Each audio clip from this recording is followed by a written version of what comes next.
A wide range of studies in the physics department falls under the category of atomic, molecular, and optical physics. In his laboratory, Professor John Thomas studies the behavior of small clusters of atoms. Just as this ball is confined in a trap by gravity, the atoms in our lab here are confined in a bowl made out of laser light. So optical traps work by just using a focused laser beam in a high vacuum to polarize atoms.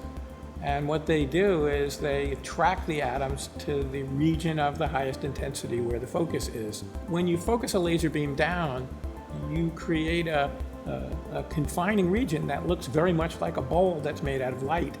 And so the atoms vibrate in that bowl the same way as a marble vibrating in a glass bowl. And we found that the best traps that people were using would only work for a few seconds. If the laser intensity fluctuates, it's kind of like taking the bowl and having the sides of the bowl do this.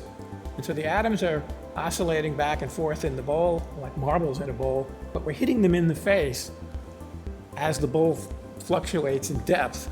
And if they're hit at twice per cycle, each time they reach one side of the bowl, they're hit, and they hit the other side and they're hit. If the bowl fluctuates at twice the frequency that the atoms vibrate, it will heat them up. So we realized that we needed to develop a very stable laser, and we switched to using what we call an ultra-stable CO2 laser, and we found that we could hold them for up to 400 seconds. And so the system worked exactly as it should, and the 400-second lifetime is actually just determined by how good a vacuum we have. So our vacuum was down below 10 to the minus 11 torr, and at that vacuum, a few hundred seconds was the right number. But the real goal, once you have a working optical trap, is to get the atoms then as cold as you can get them. And the workhorse for that is evaporation. And so once you have the atoms in this perfect frictionless bowl made out of light, they evaporate the way alcohol evaporates from your skin. And so basically the atoms collide and share energy. One of them gets enough energy to jump out of the trap, and the remaining atom is much, much colder. And so with that process, we could cool the atoms down to maybe 100 billionths of a degree above absolute zero, and we could create the first degenerate Fermi gas that was created by optical means. And it turns out if you apply just the right magnetic field, you can make spin up and spin down atoms very strongly scatter off of each other and very, very strongly attractive, and create what is really the most strongly interacting non-relativistic system known, because it turns out you have to apply quite a big magnetic field, about 830 Gauss in our experiments. And if you applied such a field to an old-fashioned magnetic trap, you would flatten the trap out and all the atoms would leave. Whereas with our optical trap, we were in the perfect position to do these very beautiful experiments involving strongly interacting matter. And that was actually a primary motivation for creating the optical trap in the first place. We managed to connect to all these different fields, from high temperature superconductors to neutron matter to this quark-gluon plasma to string theory. And so the strongly interacting Fermi gas is a very rich system. One of the most beautiful ways to show that the gas is strongly interacting is simply to collide two clouds of atoms together. And at that point, the gas has the shape of a cigar, but we could cut the cigar in half by using a repulsive green beam laser. And we cut the gas in half into two pieces.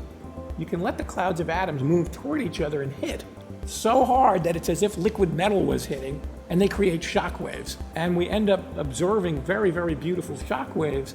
And so we have a movie of that. We can actually watch the clouds hit and expand outward, creating these shock waves. When we turned off the optical trap and let the gas expand, we found that it would expand in this perfect elliptical way, standing still in the long direction of the cigar and expanding only in the narrow direction as predicted by two Italian theorists. And so we took a movie of this expansion, one shot at a time. We could watch the cloud expand from a narrow cigar into an ellipse. So at NC State, there are several theoretical groups which overlap very strongly with our work, and the overlap ranges from quark-gluon plasma to nuclear physics to condensed matter. And so we have theorists in all these areas that overlap just beautifully with the type of work we do.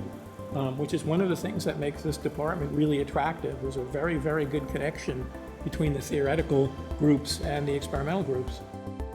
From strings to quarks to atoms to molecules, NC State's atomic, molecular, and optical physicists ply their trade in a wide range of arenas.